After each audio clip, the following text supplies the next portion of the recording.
मतलब हमने अपना कर्म करना है। अब गीता तो कहती है कि आप कर्म करते जाइए, फल की इच्छा मत करिए, ऐसा नहीं। आपको फ्यूचर प्लान तो बनाना है, फ्यूचर प्लान बनाना है, सब कुछ करना है। कर्म 3 प्रकार के होते हैं। वर्तमान का कर्म रनिंग, प्रारब्ध कर्म, और प्रारब्ध हो गया आपका, और संचित कर्म। संचित, प्रारब्ध और क्रियामाण 3 प्रकार के कर्म हैं। वर्तमान का जो कर्म करते हो वो प्रारब्ध में बदलता है और प्रारब्ध संचित में बदलता। ऐसे मानो एफडी है आपकी, एफडी से आपको ब्याज मिलेगा।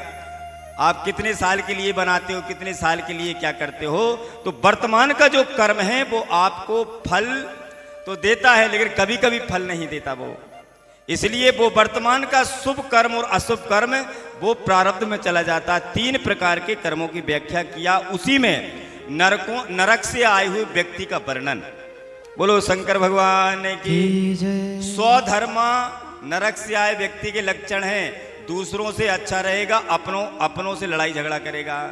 ये किसका है? नरक से आए हुए व्यक्ति का। साधु संतों को गाली देगा, क्या करेगा? बोले ये सब नाटकबाज हैं। जहां पूजा पाठ करेंगे वहां पर महाराज समझेगा कि स्वधन मैं ही सब कुछ हूं। नरक से हुए आए व्यक्ति के वर्णन के अंदर में वह व्यक्ति, नरक से हुए आए व्यक्ति के लक्षण, महाराज दारू शराब दुनिया भर के सब प्रपंच करेगा। और प्रपंच करने के बाद में महाराज कहते एक बार कहा कि महाराज ये स्वर्ग में जाएगा या नरक में जाएगा, इसके लक्षण क्या हैं? व्यक्ति स्वर्ग में जाएगा और इसके लक्षण क्या है? आपका नरकों का वर्णन किया। नरकों का वर्णन का मतलब है, नरकों का मतलब है धोबी घाट। या तो घर में कपड़े धो लीजिए, और नहीं तो धोबी क्या करेगा? हाइड्रोक्लोराइड डालकर आपकी कपड़ों की ऐसी महाराज धुलाई करेगा तो उसकी कपड़े की आयु कम हो जाएगी।